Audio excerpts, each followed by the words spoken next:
On tonight's summary of the Israel-Hamas War, Day 201. Hamas publishes a video of an Israeli-American hostage, making this his first life sign since he was seen being kidnapped on October 7th. Intensified airstrikes reported in the northern parts of the Gaza Strip, responding to increasing rocket barrages from the region. The IDF announces that its plans for the Rafah invasion are ready, and it is just waiting for the green light from Israel's political establishment. Substantial escalations between Israel and Hezbollah as more barrages of rockets are launched from Lebanon. IDF firebelt bombings reported for the first time in Lebanon. After nearly 3 months of a tacit ceasefire, Iranian militias have begun attacking U.S. bases throughout the Middle East again, possibly adding another factor to the Israel-Iran escalations. Hello everyone. I am Alon Burstein, visiting assistant professor in the Department of Political Science and Israel Institute fellow at the University of California, Irvine, here bringing you the latest highlights of the Israel-Hamas War. It is currently the evening of April 24th, 2024 in the United States, the morning of April 25th, 2024 in the Middle East. Starting with the hostage situation, Hamas released a video of an Israeli-American hostage in the last 24 hours. The hostage, 23-year-old Hersh Goldberg-Polin, was kidnapped from the Re'im party on October 7th and was seen in videos on that day with his arm blown off as he was being kidnapped into the Gaza Strip. In the video, he states that it is close to 200 days that he has been in captivity, adding that it is coming close to the Passover holiday, indicating that this was filmed quite recently. He heavily chastises Israeli Prime Minister Netanyahu and the Israeli government for abandoning the hostages, and calls for the government's replacement, stating that if they cannot bring the hostages home, they have no business staying in power. In addition, he adds that the IDF's plans to rescue hostages has clearly been a failure, stating that IDF bombings have themselves killed over 70 hostages thus far. I will say that while Hersh Goldberg states this in the video, and clearly this was dictated to him, Hamas has not actually reported 70 deaths that have occurred in the last 6 months. Hamas has not given the number of how many hostages are alive and how many are not. Over the last 6 months, it has said in several different occasions that hostages have died from different bombings. However, that tally is closer to 10 or 15 rather than 70. This is the first time that any such number is given. Amidst this, the Israeli War Cabinet held a meeting in the last several days, stating that Israel is developing new mechanisms and strategies in order to apply pressure on Hamas to reach a hostage deal. Among others, the cabinet intends on advancing the Rafah invasion as a mechanism of expanding the military pressure on Hamas, and is moving the weight of the negotiations from Qatar to Egypt. This is also meant to shift the weight of how Hamas is pressured by the negotiators. Hamas's external leadership is in Qatar and is subject to its pressure. However, Israel and the United States are quite disappointed with Qatar and how it has not managed to pressure the external leadership. Egypt, in turn, has a much closer relationship with the internal leadership of Hamas, and accordingly, shifting the weight to Egypt may produce different results, at least that is the hope, by the Israeli war cabinets. In addition to this, the family members of hostages met today with Gal Hirsch. He is the special envoy who is in charge of hostages appointed by Prime Minister Netanyahu.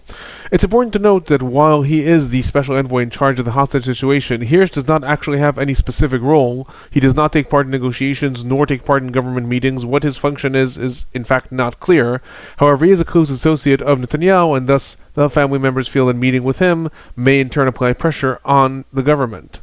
According to reports, some of the family members were deeply disappointed after their meeting with Gal Hirsch, and they were told that Israel will not agree to end the war even in exchange for the release of all hostages. I will say that is something that Hamas has been taunting, has been saying that it theoretically would be willing to have a phased plan of releasing all hostages in exchange for ending the war.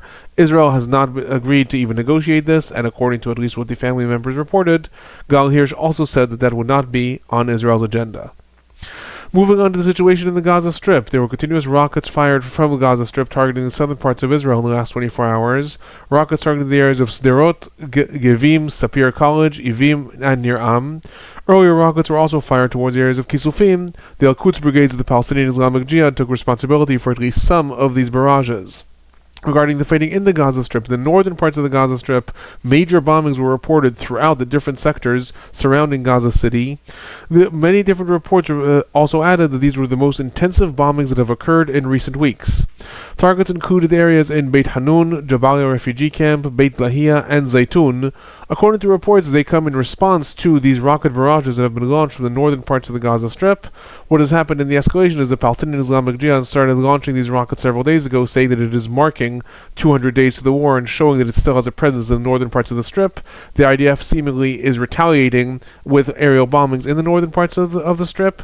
The IDF has also stated that it is going to carry out an operation in Beit Lahia, though there were no reports about that in the last 24 hours, so it remains to be seen how that develops.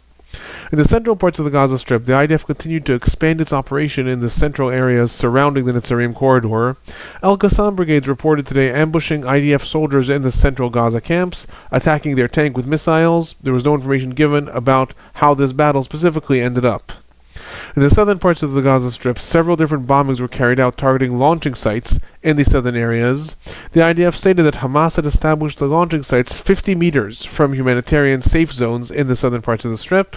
In addition to this, there were different airstrikes that were reported in Rafah. Reportedly 3 people were killed. In those airstrikes, the IDF did not report what specifically it was targeting.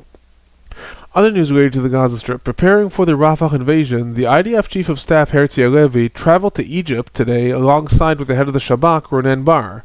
The two reportedly met with the head of Egyptian intelligence, Abbas Kamel, and discussed the Rafah plans. Remind everyone that Egypt has demanded that Israel coordinate any activity that it does in Rafah with the country. Abbas Kamel is the person who's in charge of all Egyptian coordination with the Gaza Strip and with Israel, and in general is the person in charge of all intelligence operations for Egypt in the region. The fact that such a high-profile meeting occurred today does indicate that the sides are moving the level of negotiations even higher leading up to this invasion. Amidst this, Reuters quoted the Israeli security officials today stating that the IDF has completed its preparation for the Rafah evacuation and the Rafah invasion, and is right now only waiting for the political establishment to give its green light for the invasion. Other news related to the Gaza Strip, Al Arabi al-Jadid quoted senior Hamas sources today, stating that Yahya Sinwar has recently emerged from the tunnels in the Gaza Strip and met with Hamas and Al-Qassam operatives above ground. While Israeli officials denied this report and stated there is no operational knowledge that Sinwar was ever seen in public, there were some indications in the report that intelligence officials may agree with the claim that Sinwar has been seen out of the tunnels. In Israel, this came under a lot of scrutiny about the fact that the IDF has lowered its intensity of the fighting and thus has allowed even Sinwar to come out of the tunnels. But again, at this point, this is only a statement that was made in the Arabi al-Jadid. There's no evidence was given with regards to these statements. Regarding casualties, no IDF soldiers are reported killed or injured in the Gaza Strip in the last 24 hours. This leaves the total number of IDF soldiers killed in the Gaza Strip since the invasion began on 261, and the number of IDF soldiers injured in the Gaza Strip since the invasion began on 1,584. The Palestinian Health Ministry in the Gaza Strip is reporting that 79 Palestinians were killed in the Gaza Strip in the last 24 hours, bringing the total number of Palestinians that were killed in the Gaza Strip since the war began to 34,262. 77,229 Palestinians were reported injured in the Gaza Strip since the war began, and I remind everyone that according to different estimates, there are still between 7,000 to 10,000 Palestinian bodies that are buried under the rubble and are likely dead. Moving on to the West Bank, there was an attempted Palestinian attack that occurred near Hebron. According to reports, a Palestinian woman tried to carry out a stabbing attack against IDF soldiers that were stationed at a checkpoint in the region. She was shot and killed, and no soldiers were injured. In addition, there was substantial IDF activity that was reported in several areas of the West Bank. These include the areas of Tulkarem, Jenin, also different IDF activity that was reported in the Jabra region. There was no reports about how many Palestinians were arrested in these different raids.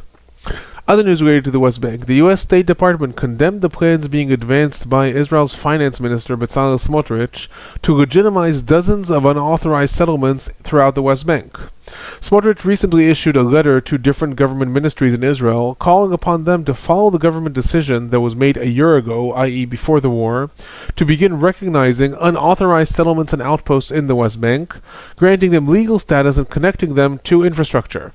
This also would include officially recognizing these settlements by Israel and giving them municipal status, which also would make it a lot easier for more settlers to join them in the West Bank. According to reports, this is several dozen outposts and settlements that are unrecognized by Israel. That means they were established without official government approval. However, if they were to get this approval, it would substantially increase the amount of settlers in the West Bank. This is, of course, part of Bezalel Smotrich's ideology and what he pledged that he would do in government. This came under a lot of condemnation by the United States, specifically the State Department, in the last 24 hours. Moving on to the northern parts of Israel, southern parts of Lebanon, there were continuous barrages of rockets and missiles that were fired from Lebanon as the rounds of escalation between the sides are continuing. Rockets targeted the areas of Majd el-Shams, Netuah, and Shtula. Earlier barrages of at least 10 rockets and Katyusha missiles were fired toward the areas of Shomra. There were also barrages towards Margaliot and Avivim with several direct hits in different houses.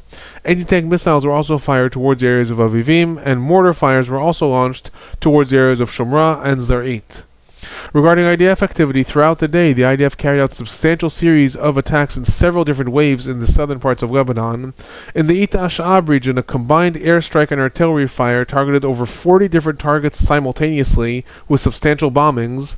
These included weapons warehouses and other infrastructures that are used by Hezbollah. In addition to this, in Ramia, a series of 17 different airstrikes were reported throughout the region. Other attacks are also reported in the areas of Tir Herfa, Marchaba, and Meruchin. Al-Manar also reported attacks in Beit Lahia. Related to all this, the Al Hadath news network reported that today was the first time that fire belt-style bombings were carried out in Lebanon since the war began. This means very intensive rings of bombings that close more and more onto a site, usually trying to completely detonate anything within the region of the ring. This was used a lot when the IDF began its invasion of the Gaza Strip, but this is the first time, according to the report, that it has been used in Lebanon, which also is another indication of these rising escalations. Moving on to some of the recent regional developments, the Houthis in Yemen announced several attacks against U.S. ships around the Gulf of Aden in the last 24 hours. According to Houthi spokesperson Yahya Saria, these included attacks against the Maersk Yorktown ship with nautical missiles, attacks against a U.S. warship in the Gulf of Aden with drones, and an attack against an Israeli ship in the Indian Ocean also with drones. Somewhat confirming this, hours later, the U.S. Central Command reported that a ballistic missile and several Houthi drones were intercepted in the region as they tried to attack different U.S. ships. According to reports, no damage was done in these attacks. And departing from Yemen, relating to the Israel-Iran escalations, AFP reported today that Iran has completed evacuating nearly all of its senior officers from the areas of southern Syria and Damascus. This is being done, according to the report, amidst the escalations between Israel and Iran and fear that Israel is going to target these other officers in these areas.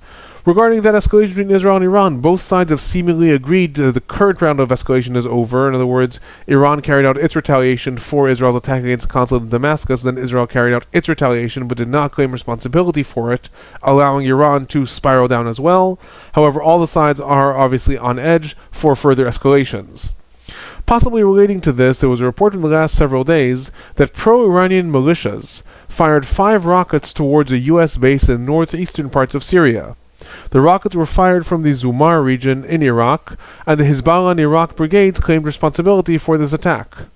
While no injuries were reported, this is very significant since this is the first attack that was carried out by militias against U.S. targets in the region since the beginning of February. At the beginning of February, following the attack that militias carried out against the Tower 22 outpost that killed 3 U.S. service people, Iran very openly ordered its militias to stop attacking U.S. targets, seemingly out of fear that this would lead eventually to U.S. retaliation against Iran. The fact that these militias have now, without any announcements, started carrying out attacks against U.S. interests in the Middle East as well, may very well be tied to the escalation between Israel and Iran, and may be an indication that Iran is trying to signal it is willing to activate its militias again and drag the United States into a regional war as well, if these escalations continue. As I've stated in the last several summaries, I am traveling for the next week, so I'm bringing more highlights. They are not going to be every day. I will upload a summary every time I have the opportunity. If you do have any questions or comments, feel free to leave them in the comment section below. If you find these reports interesting, please do remember to hit that like button, subscribe, and turn on notifications.